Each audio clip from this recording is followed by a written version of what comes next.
Welcome back to my channel, where we uncover the forgotten corners of the past. Today, I'm taking you into a story about the macabre history of the Delaney folds and a chilling practice of correction that reshaped a town's children. Bone by bone, that you might have never heard before. A mystery buried in the dust of time. A truth that will send shivers down your spine.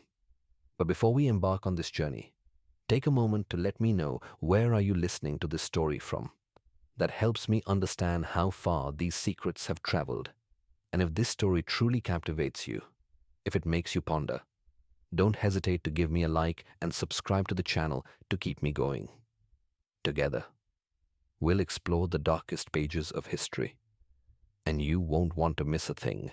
The winter of 1897 broke like wet wood over the hills of Missouri, slow, heavy, and rotted from beneath. Snow fell not in gentle flakes, but in thick, suffocating layers that sagged the branches of ancient oaks, silenced the calls of animals, and collapsed two schoolhouse roofs in Benton County. It was a season of oppressive quiet, a world buried and waiting. But it wasn't until late January, after 3 weeks of relentless sleet and freezing fog had hermetically sealed the landscape, that the last of the old Delaney barns finally gave out. Locals called it the North Barn, though it hadn't been used for farming in decades. The Delaney family themselves had vanished from Flint Hollow by 1874, their property sold, then abandoned, the land left to the patient reclamation of thistle and vine.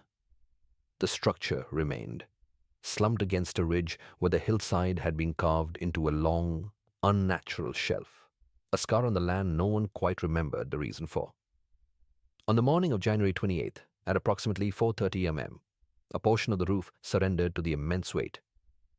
Sound was not a thunderous crash, but a deep, final groan, a sound of timbers surrendering to a pressure that had been building for years.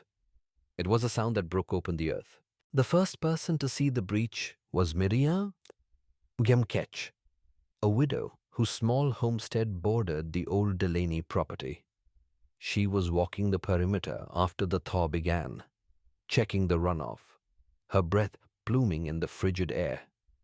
What she saw stopped her cold. It was not just a hole filled with splintered wood and snow. It was a glimpse into an impossible space. "I saw broken beams," she would later state in a written testimony for the local survey office.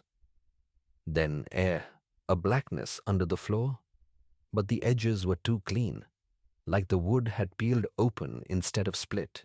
What lay beneath the rotted floorboards of the barn defied both carpentry and scripture. It was a chapel, folded downward into the earth as if the world had not buried it, but inverted it into secrecy. There were no stairs, no conventional foundation. It was a hollow chamber, perfectly symmetrical, its pews bolted directly to the ceiling joists, hanging upside down in the dark like the desiccated skeletons of sleeping bats. A pulpit, crafted from dark cedar, descended from a central crossbeam, suspended by twin iron hooks like a grotesque, silent tongue. The very walls of the room were lined with curved wooden slats, spaced with the equidistant precision of ribs, bowing inward to press the room into a shape of hushed reverence. The survey crew that arrived by sundown entered the chamber by ladder, their lanterns cutting through a darkness that felt ancient and deliberate. The air inside was cold, but it was a dry, sterile cold, devoid of the scent of mildew or decay. There were no cobwebs, no signs of rodents, no dust settled in the joints of the inverted pews. The lanterns they carried burned strangely, their flames seeming to bend away from the hanging pulpit, flickering with no discernible draught. An unsettling feeling settled over the men. This room had not been forgotten. It had been sealed. It felt used, not by people, but by a purpose that still lingered in the measured stillness of the air. Local records, meticulously cross-referenced, offered no mention of its construction. No deed, no permit, no hint of its function. It was a structure that, according to the annals of Flint Hollow, simply did not exist. But memory, unlike ink on paper, can persist in the folklore of a place, in the ghost of a phrase passed down through generations. Decades earlier, something had shifted in the very posture of the town. The children, once a chaotic symphony of barefoot runs and breathless laughter, had stopped fidgeting. They sat unnervingly straight in their schoolhouse chairs, their gazes fixed, their voices soft and infrequent. When a visiting clergyman had asked one of the boys about his lessons, the child had looked through him and replied with the calm, unwavering conviction of a zealot, and from the mouths of others. The same phrase echoed, a choral recitation that haunted the town's memory. My spine is a path, and it must stay straight. No one in 1897 could say for certain who taught them that. The origin of the phrase had been lost to time, a chilling nursery rhyme whose author was long forgotten. But something in the soil remembered.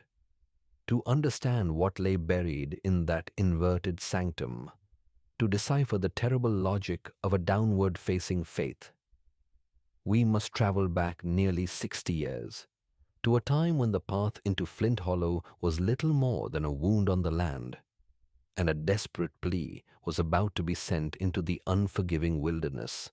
In the autumn of 1839, the dirt road that led into the hollow was not a path of welcome. It wore no grooves deep enough to betray frequent travel. Only a single faint track of flattened weeds and splintered cedar roots. It was the kind of trail that suggested people left more often than they arrived. A quiet artery of departure from a place tucked away from the promise of the wider world. The 32 families of Flint Hollow were scattered across the unforgiving hills above the Riverbend Mission District. Their lives dictated by a trinity of harsh truths. The soil was poor, the sermons were long, and the winters were a relentless siege. It was a community bound not by prosperity, but by a shared, quiet desperation. A place where gossip died in the wind and survival depended on unspoken rules. And in this isolated pocket of Missouri, the children, it was whispered, had grown strange. It wasn't a single ailment a doctor could name, but a collection of unsettling behaviors. They were prone to sudden, jarring bursts of energy, followed by periods of unnerving lethargy. They displayed a disconcerting lack of childish fear, staring at thunderstorms or stray dogs with the same flat, observational gaze. Their songs were often out of tune, yet sung in a perfect, unsettling unison that made the hairs on one's arms stand up. That October, as the last of the brittle corn dried on the stalks and a heavy mist clung to the hollows like a shroud, a letter finally breached the town's isolation. It arrived by saddle post, carried by a weary circuit rider, and was addressed to the Church of Union Temperance headquarters in Jackson County. The parchment was stiff, and the ink had bled at the corners, as if the writer's hand had trembled, or perhaps pressed the pen to the page with the full weight of his despair. It was signed in the shaky script of Pastor Elijah Reamer, the aging shepherd of Flint Hollow's small mission chapel. For months, he had watched his flock's children with growing alarm. He had preached, he had prayed, he had disciplined. Now, he was confessing his failure to a distant, faceless authority. His letter was a cry of spiritual terror. "They do not sit still," he wrote, his pen strokes digging into the paper. "They shudder when stillness is required. Some bend at odd hours, their bodies contorting as if in silent prayer to an unseen force, and others sing out of step from the hymnal. I have disciplined the children with the rod. as Scripture commands. The whip does not work. I fear what lives in their spines is not of our teaching, and I am no longer its master. The church, a well-oiled machine of moral administration, responded within the week. Their reply, recorded on a single, elegant sheet of pressed cream paper, was a masterpiece of bureaucratic detachment. Its tone was almost cheerful, offering a cold comfort that was a universe away from the pastor's raw panic. It promised a solution, not through prayer or understanding, but through the application of a specialized, expert method. It promised the arrival of an instrument of correction. The Delaney family shall be dispatched post-haste, the letter declared, bearing the official seal of the Union Temperance Ministry, with the blessing of moral alignment and structural correction, upright in doctrine, proven strict in method, recommended thrice over by our brethren in Warren Township for their efficacy in matters of spiritual posture. The Delaneys? The name held no formal rank in the church hierarchy, no official title that could be found in any clerical directory. They were a ghost in the machine, a name that appeared only in the shadowed margins of mission records across 3 states. A later researcher, sifting through the archives, would note the pattern. The Delaney name always surfaced following desperate reports from isolated parishes concerning behavioral irregularity. Their presence was consistently annotated with chilling, cryptic phrases, a lexicon of human reconfiguration, folded youth, inert tongues, inattentive knees. No photograph of the family has ever been verified. The only known likeness is a crude sketch scratched into the edge of a minister's logbook, showing a tall man with unnaturally long arms and a neck that appears rigid, sculpted as if it were a separate, unmoving piece of him. When the wagon finally crested the ridge and descended into Flint Hollow 2 weeks later, it was just past dawn. The townspeople watched from behind their curtains as the wagon rolled past, the sound of its iron-rimmed wheels seeming to absorb the morning bird song into silence. Witness accounts, collected years later by a folklore enthusiast, would conflict on the details, a testament to the family's disorienting presence. Some swore there were 4 riders, others insisted on 5, but all agreed on 2 things: the unnerving stillness of the family and the stark, brutalist nature of the cargo they carried. The family itself was a portrait of impossible composure, a living tableau of the uncanny valley. The patriarch, who was never referred to by a first name, wore a heavy black coat despite the lingering humidity of a Missouri morning. He carried a polished walking stick of dark hickory, but, as many would note with a shudder, he never once leaned his weight upon it. The 3 sons, all in their early 20s, were described as indistinguishable, moving with a synchronized precision that was not the practiced grace of siblings, but the mechanical unity of parts in a single, unknowable machine. And then there was the daughter, known only as Miss Delaney. A neighbor's letter, preserved in the Riverbend archives, described her as being as neat as a lantern post, never tilted, never winded. Pastor Riemer himself, in a private journal entry sealed after his death, wrote of her with a particular clinical dread. The girl prays without moving her lips. Her hands never rest on her knees. She reads the Psalms like measurements.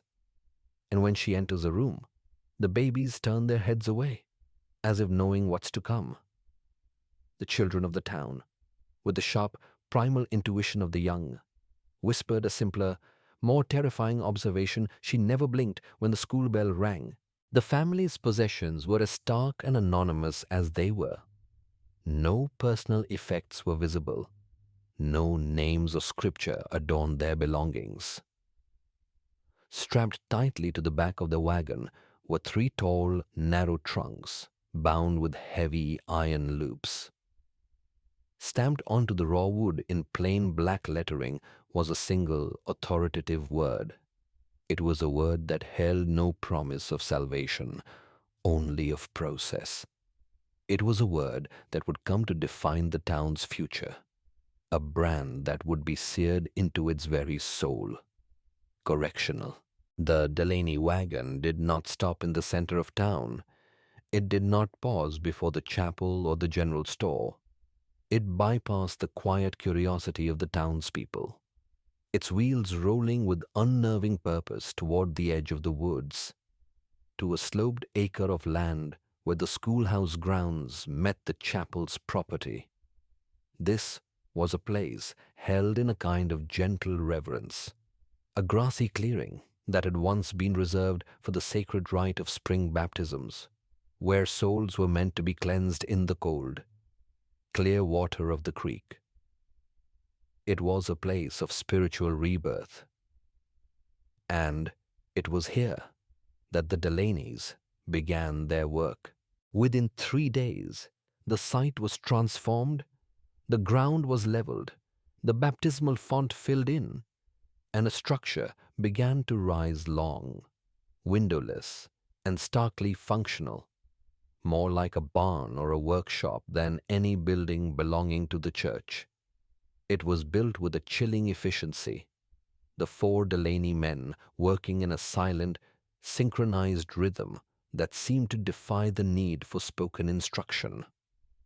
The final structure had a large main chamber and a rear room. Its heavy door, distinguished by a single ominous feature, it was locked from the outside. The town's blacksmith, a sturdy and generally unflappable man named Petrus Vale, was conscripted to assist them. His skills needed for the iron fittings and braces.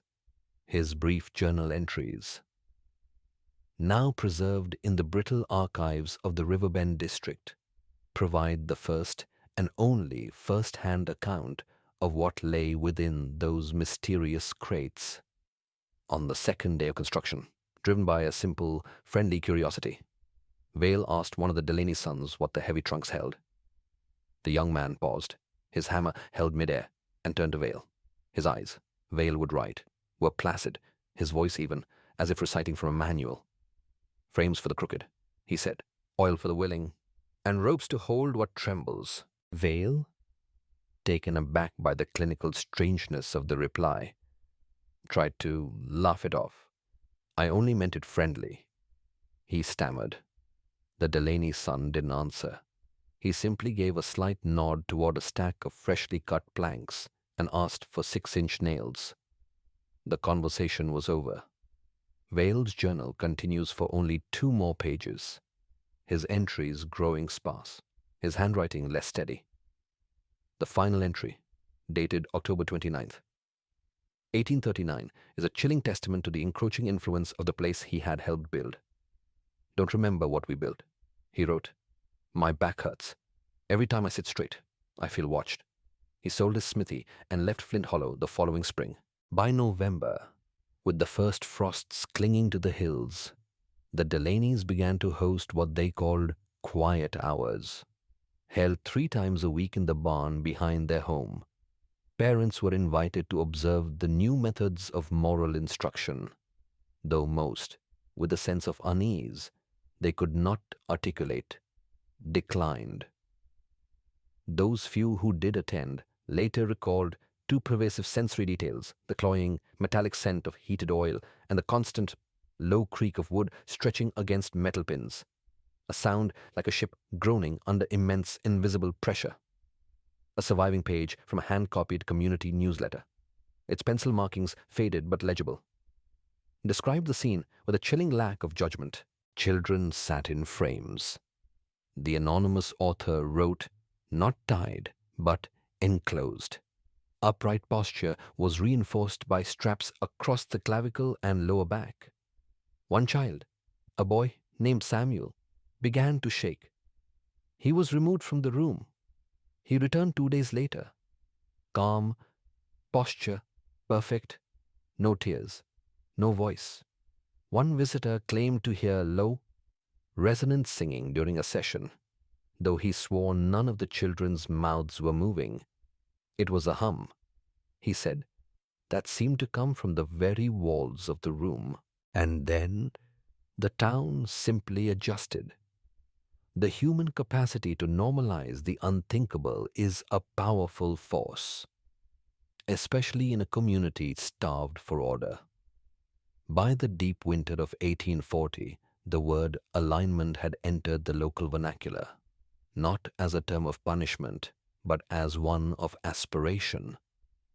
A school notice from January of that year reads, "All students who remain in alignment through morning lessons may receive warm cider." No one recalls who wrote it. It simply appeared, its authority accepted without question. When asked years later, long after the Delaneys had vanished and the barn had collapsed, why they had allowed it, why they had let this nameless family reshape their children, most surviving residents gave similar weary answers. They sat straighter. They read faster. They listened better. It was, to many, a kind of moral miracle, a welcome silence in a world of hardship. No one seemed to recall the price of that silence, or the contents of the crates marked correctional. But not everyone was silent. Not everyone complied. The Harkle family, who lived on the West Ridge where the creek split into shallows, were vocal in their distrust. John Harkle, a millwright, and his wife, Elsa, who had once studied nursing, saw the Delaneys not as saviors, but as something sinister. "I don't trust prayers that come with straps," Elsa wrote in a letter to her sister. They forbade their daughter, Martha, from ever attending the sessions. Martha was a living embodiment of everything the Delaneys sought to correct. Known for a sharp tongue and crooked posture, she was lively, fidgety, and brilliantly imperfect. The other children, now indoctrinated into the cult of stillness, called her the bent girl. It was a name that would become a tragic prophecy, for in the autumn of 1841, even as she resisted the Delaney's methods, Martha's body began to betray her. It started subtly. Her knees ached, her elbows clicked. By the winter, her shoulders began to round forward, pulling her upper spine into a curve that grew more aggressive with each passing month. Dr. Meek diagnosed it as a rare form of juvenile arthritis, but his treatments were useless. The change was coming from within. In her diary, Elsa Harkle documented the horrifying progression. March 3rd, she cannot tie her shoes. Knuckles rigid. March 17th, elbows stiff at 47 degrees. She says it feels like she's being folded. April 9th, woke at midnight to her whispering, "This isn't mine." Martha was being bent into a shape of submission, a posture of prayer she had never consented to. She was becoming a living effigy of the very system she had defied. The true fracture, however, came during a storm. On a thick, oppressive evening in the summer of 1842, thunder rolled low against the hollows. Inside the Delaney's Correction Chapel, an oil sermon was underway. 4 children were strapped to their frames. Among them was 10-year-old Elias Trogley.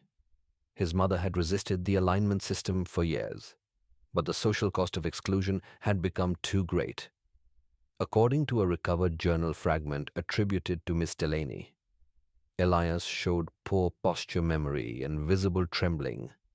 He was, in her chillingly detached terminology, liminal.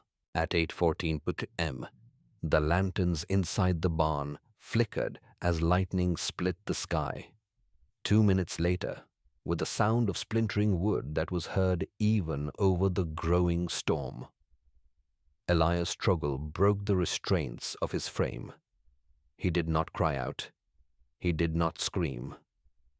Witnesses heard only the sudden, unnatural clatter of bare feet on the gravel path behind the barn before the storm broke fully, muffling every sound into silence.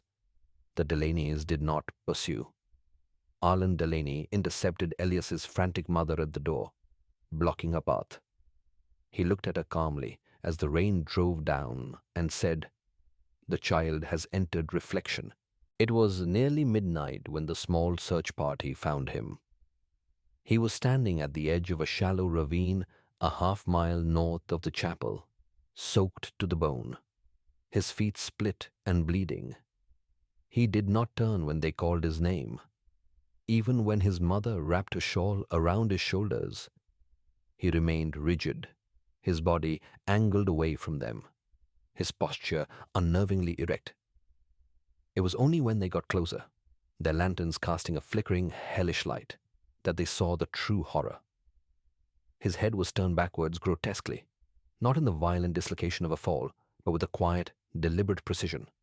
It was a full 180-degree rotation, his chin aligned perfectly with the dip between his own shoulder blades.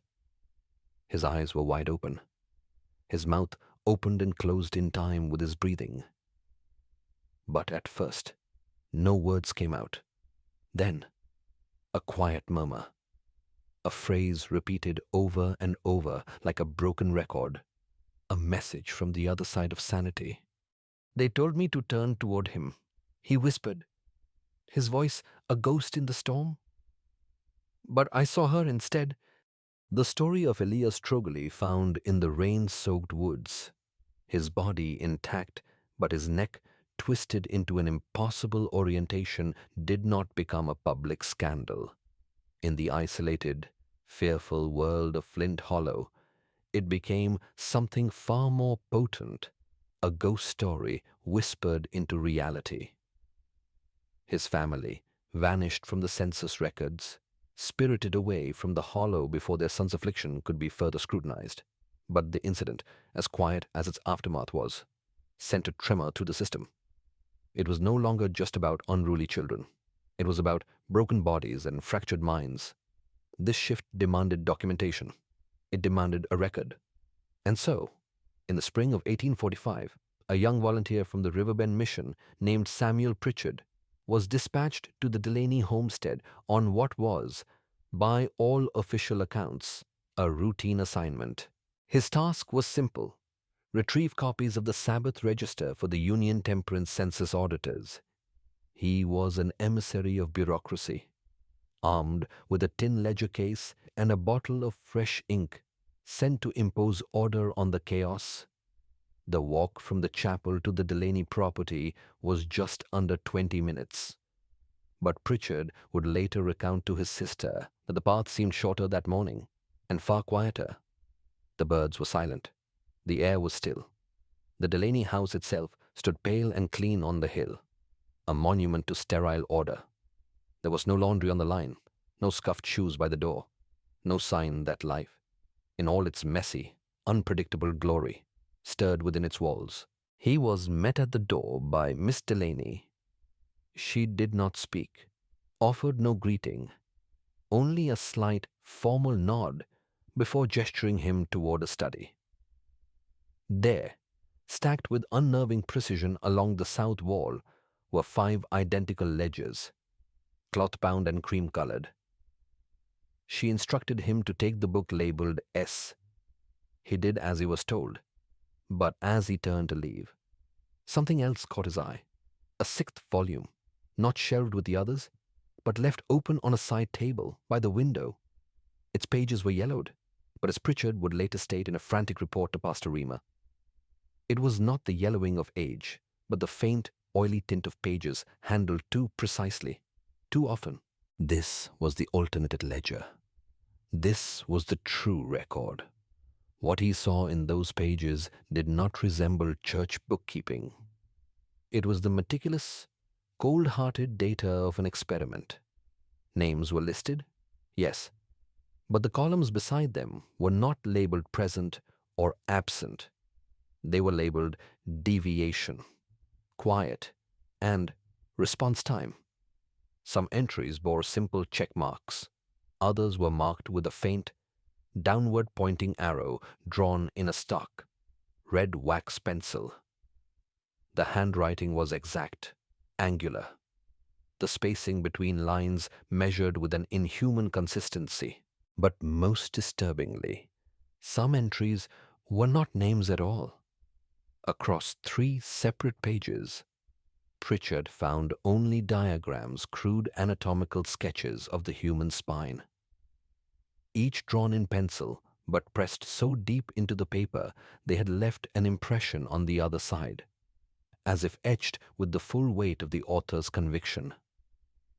The curvature in these drawings was exaggerated, folded inward like paper being pleated at its base, and along the margins, a chilling lexicon of correction, first response, 11-second delay.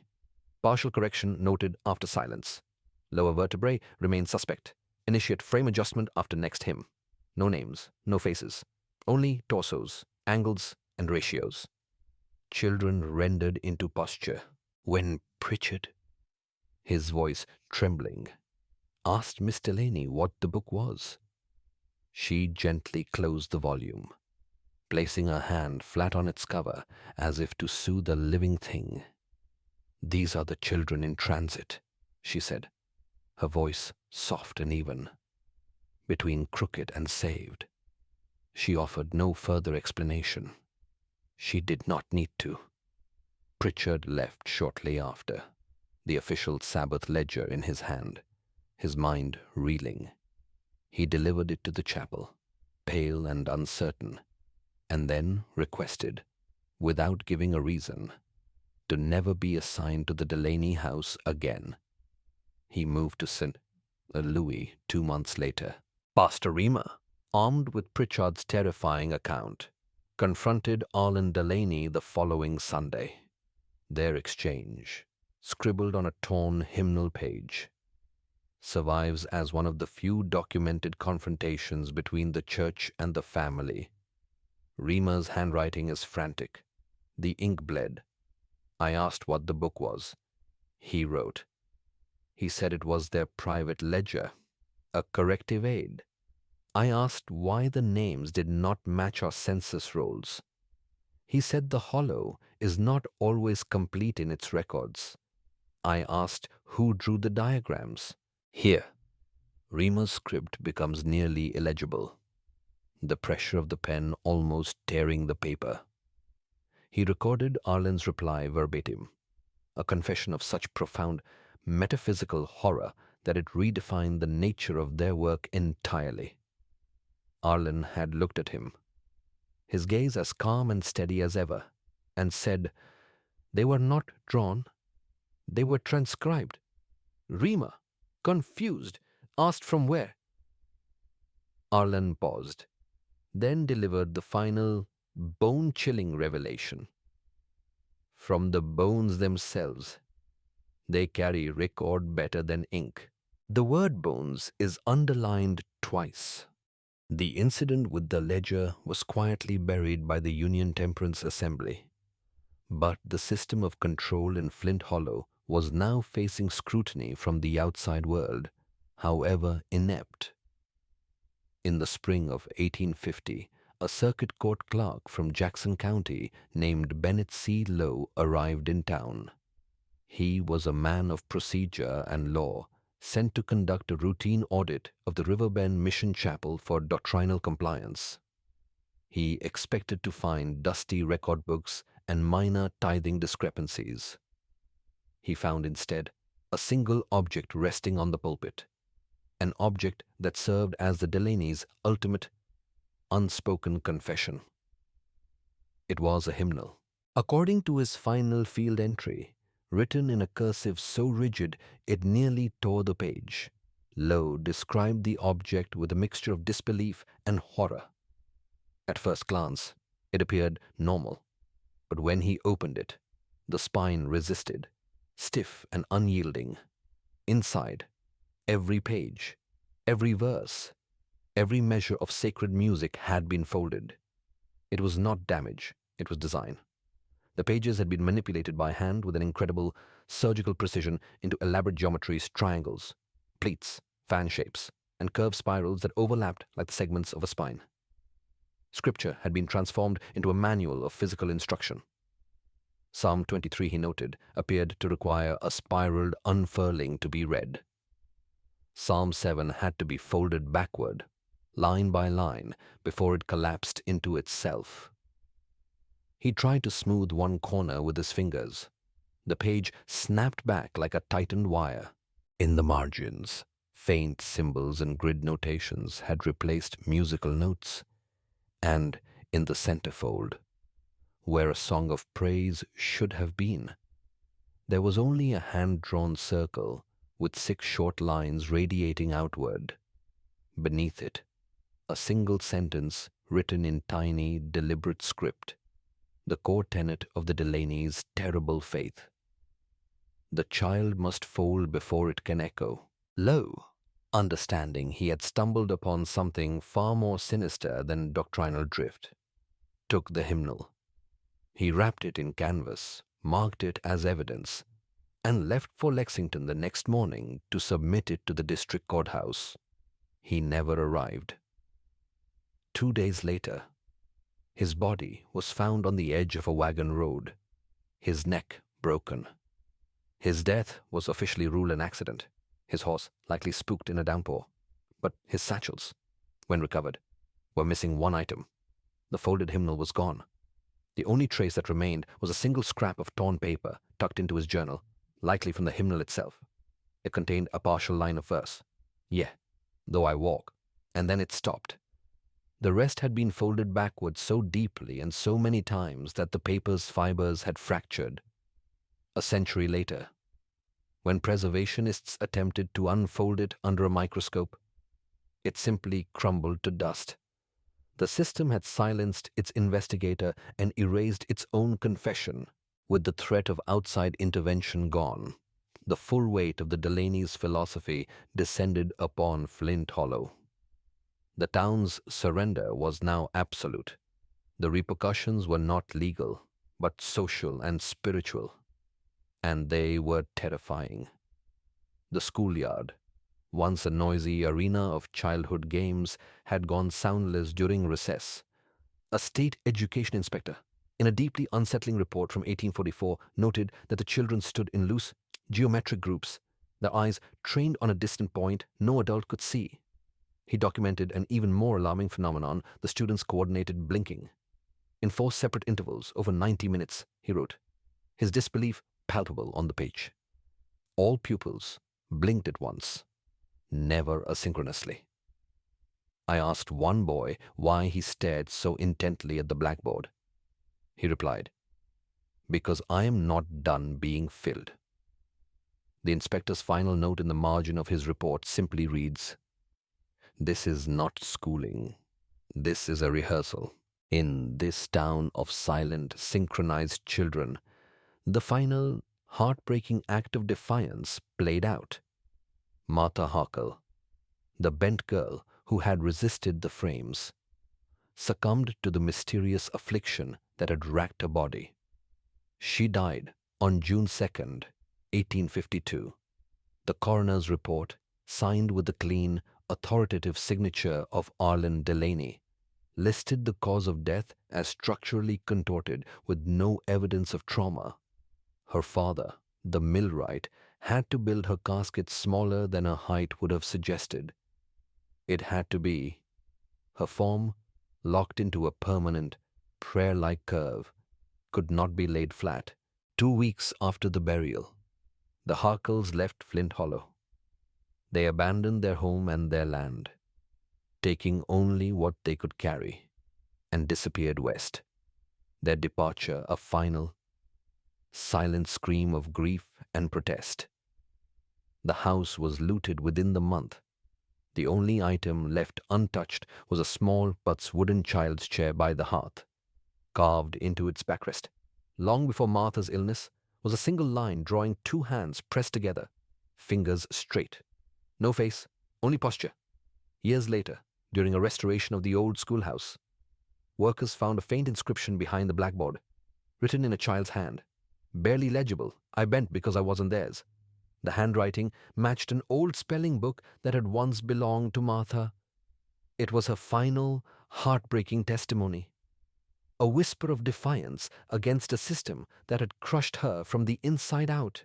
The Delaney family vanished from Flint Hollow around 1874. They left as they had arrived quietly, without explanation, and leaving behind more questions than answers. The town, scarred and hollowed out, slowly began the process of forgetting. New families moved in, old ones died out, and the story of the strange family who straightened children became a dark piece of local folklore. A tale to frighten the young, its sharp edges worn smooth by time. The correction chapel, abandoned, began its slow surrender to the elements. But a truth buried is not a truth erased. It is merely waiting. Decades passed. The story returns, as it was always destined to the winter of 1897. It returns to the groan of rotting wood and the oppressive weight of snow. The collapse of the old Delaney barn, which had served as the shocking prologue to our story, now becomes its grim epilogue the moment the earth itself could no longer keep the secret. The discovery of the inverted chapel sent a ripple of morbid curiosity through the region, but the official inquiry was cursory. The county board, eager to avoid scandal and costly excavation, deemed it a collapsed experimental structure and ordered the site sealed. But the story refused to be sealed. In the spring of 1898, a private team of land engineers hired to determine if the property could be subdivided for sale arrived with soil augers and limestone markers. Theirs was a mission of commerce, not history. They were there to plot, not to remember. But the ground beneath their feet had other plans. The first remains were found 6 feet down, just west of where the inverted pulpit had once hung. They were small, the bones of a child, and they were, according to the engineer's report, unnervingly clean. They were arranged in an unnatural pose, shoulders collapsed inward, the delicate cervical spine locked as straight as a chalk line. Then they found another, and another. By the 3rd day, the count stood at 19. 19 child-sized skeletons, each bearing the same horrifying signatures of abnormal bone development. Forensic reports, commissioned quietly and later buried in county archives, would confirm the visual horror. Nearly every skeleton exhibited advanced vertebral fusion, particularly from the upper thoracic region to the base of the skull. It was as if their bodies, in their final moments or long before, had resolved to become one long, unbending, solid line. The skulls themselves were misshapen, not from trauma, but from some internal shaping force. Several showed enlarged vocal cartilage, suggesting throats that had developed under unnatural tension. A medical examiner, in a chillingly detached annotation, described it as if the windpipe prepared for voice, but the voice never came. He noted that the abnormally dense occipital bones at the base of the skulls suggested a capacity for resonance. Not speech, resonance. It was while clearing the earth near the pulpit's base that a surveyor named Levi Haskell made the second, and perhaps more metaphysically terrifying, discovery. It was a pipe, a thin, iron pipe, bent gently like the stem of a great metal flower, running nearly 11 feet down into the earth from where the pulpit had once hung. It was not for drainage. It bore no rust, no smell of rot. But at precisely 5 locations along its length, there were small holes, each no wider than a child's finger, each drilled at the exact height of a small seated mouth. They were not placed randomly. They were spaced, aligned. As the wind moved through the excavated site, the pipe began to hum. It was not the sound of air. Haskell would write in a private letter to a colleague. It was like sound remembered. A low, steady chord that seemed to come not from the pipe, but from the very ground beneath it. One investigator claimed to hear a choral breathing pattern when standing still. They had found the instrument of the bone choir. The official response was swift and silent. The findings were deemed unrelated to current zoning feasibility. The 19 small bodies were removed in unmarked transport containers and taken to a regional coroner's office that, records show, no longer exists. The pipe was capped, the hole backfilled. The land was sold at auction and turned to pasture. The system, it seemed, had buried the Delaney's secrets once more. The soil of Flint Hollow holds its secrets well, but a story like this does not end simply because it is buried. It does not conclude when the last bone is catalogued and forgotten. It echoes. It bleeds through time, leaving stains on the present, today, in the quiet, sterile orthopedic clinics of rural Missouri. A particular skeletal irregularity has begun to appear in pediatric evaluations. It's not listed in formal textbooks, not flagged by national medical bodies, but among certain seasoned doctors, those who have practiced long enough to notice patterns that don't speak aloud. The condition has a whispered name, the Flint Hollow curve. It is a spinal deviation, technically mild, but structurally rare. The upper vertebrae arch forward too early, while the lower vertebrae twist ever so slightly to the left. Children with this curve often sit ramrod straight without prompting. They resist reclining. They complain that chairs press wrong or that beds fold backward. There is no traceable cause, no clear family history, no congenital markers, only a shape in the spine, a posture that physicians describe as held too still, too soon. Dr. Miriam Halberstam, a pediatric specialist who has catalogued 12 such cases, agreed to speak off record for this investigation. "It's not just the shape," she said, her voice low. "It's the stillness. They're too composed. You ask them to bend, and they do. But they look at you like you're asking them to sin." She produced an anonymous patient intake form. At the bottom, under a section for verbatim observations, a nurse had written a quote from the 9-year-old patient. "My spine is a path," the child had said, his voice monotone, "and it must stay straight." The nurse had circled the quote and added, in faint pencil, a note that sends a shiver down the spine. Voice didn't sound like his. This phrase has surfaced in 4 separate counties, spoken by children with no connection to each other, no knowledge of Flint Hollow or the Delaneys. It is a psychic echo, a fragment of a forgotten sermon that has somehow found a new pulpit in the mouths of the innocent. Further evidence of this haunting legacy exists in a box at the Missouri Historical Society, labeled Anomalous Correspondence. It contains 7 letters, received in 1903, all from an anonymous author claiming to be a survivor of the Delaney's methods. The handwriting is tense, slanted, the words seeming to climb off the page. Faith is not straight. One letter reads, "It folds, the sermons folded us, the pews were above us. We prayed upward, not to God, but to wait. We were not taught belief. We were taught position. We learned to listen through our bones." So we are left with a final, unsettling question. A question that lingers long after the facts have been presented. Were the Delaneys simply a family of sadistic abusers who preyed on the fears of a vulnerable community? Was this a tragic but entirely human story of fanaticism and control, or did they tap into something older?